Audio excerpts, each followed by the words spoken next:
Hey guys, Colorado Camperman Brian here. It is No Shave November, which means it is almost snowboarding season.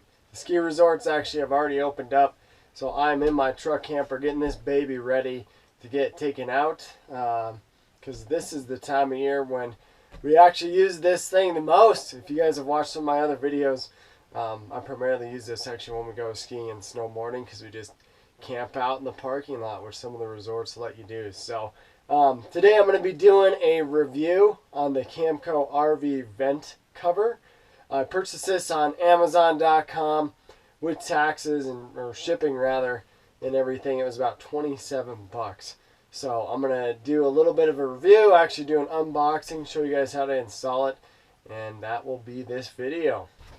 Alright, so this is actually the second one that I got from Amazon because the first one did not come with the mounting brackets, which it's supposed to. So Amazon shipped me a new one. So I already opened it just to make sure that they were in there.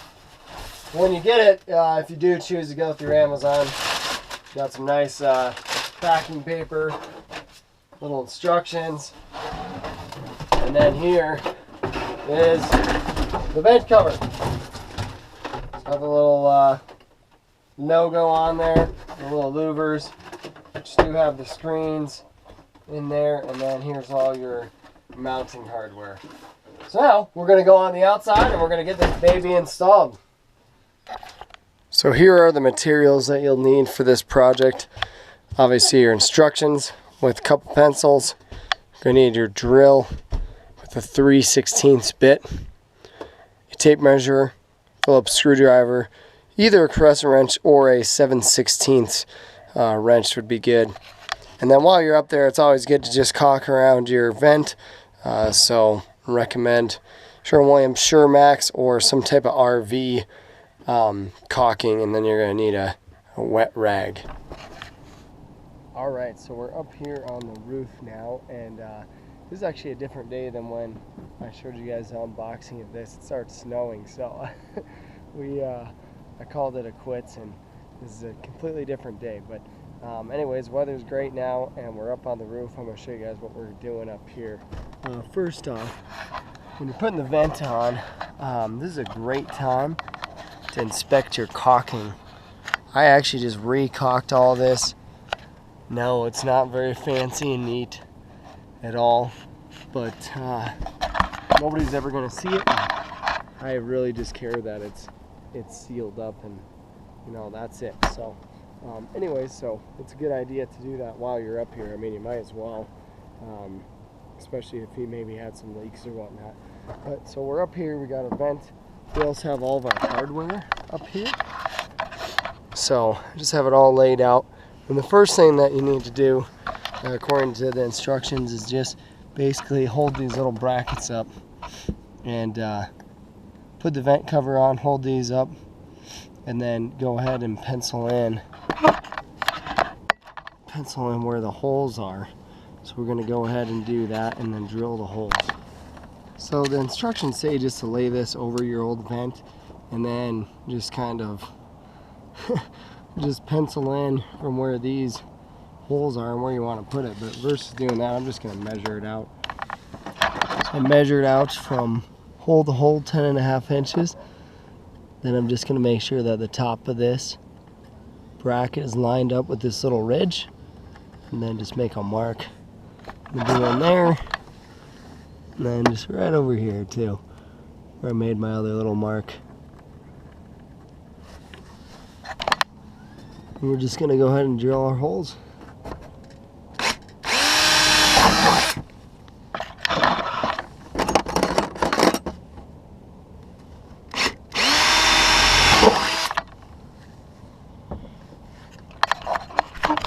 Alright, so for this part I'm not following the instructions. It was too big of a pain in the butt to already have these brackets installed on the vent cover and then try to get these screws in, you know, while the vent cover is on. So what I did was I put these carriage bolts kind of under here already. They're going to drop down a little bit, and then I'm screwing in the brackets, and then I'll put the vent cover on, which I think is going to be a lot easier.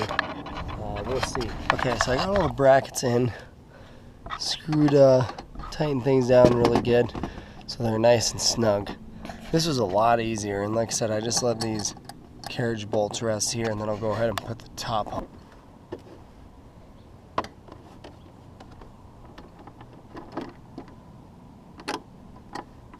A lot easier. The other way would have been to install these first and then reach in here and play around with the screws. This is way easier to do it.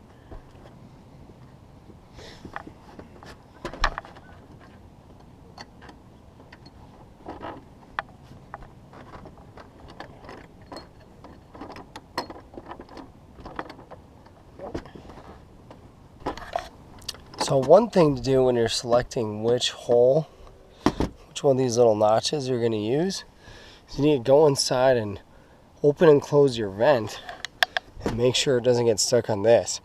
Because I actually put this all together, screwed in this back vent, and my vent from the inside would not close because this part right here, if you can see that, kept hitting this. So what I did was I just moved the entire vent back, so then that shouldn't happen at all.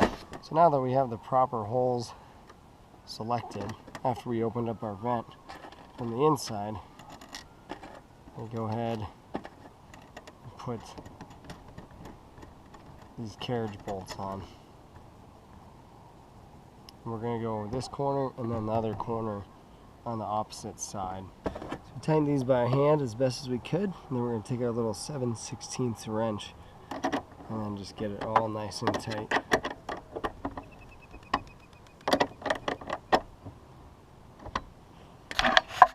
Over here, do the same thing.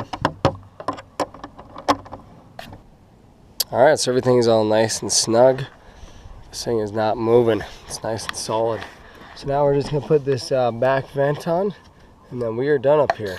We're going to go ahead and put our vent on the back.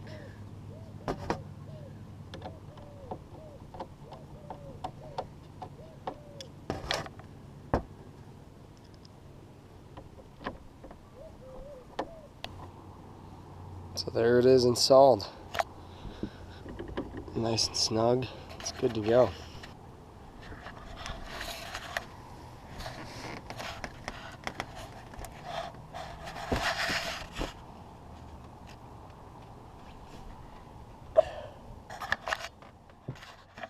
So here's the vent cover from the inside. So you can see as I close it, the back end clears the vent.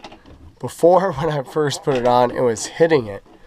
So I had to move the whole outside vent out. Now one thing, you can't obviously open up your vent all the way. That's as high as it can go, if you can see that. But yeah, that's pretty much it. It might be just a hair darker when everything is all closed. Just a little bit darker. But once you close that, it definitely sounds, it sounds like there's not nearly as much air coming in. So that's what it looks like from the inside. Alright, so that pretty much wraps it up for the installation of the Camco RV vent cover. On a scale from 1 to 10, 10 being the most difficult, I'd say it's probably about a 3 to 4. It's really not that difficult. I think the instructions could be a little bit better because I did have to move the vent around, because when I opened my vent from the inside, or actually closed it, it actually got hung up on the vent cover. So after I had put it all together, I had to dismantle it and then move it back. Luckily, it does have 3 notches on the vent to where you can move it forward and back pretty easily. But that was really the only thing that was kind of difficult. It was pretty easy otherwise. So yeah, I'll be putting it to use here in about a week. So if you guys do have any questions about either the installation or the actual cover itself, feel free to post a comment below and I'll reply back. Otherwise, thank you guys for checking out the video here. Please subscribe and we'll see you later.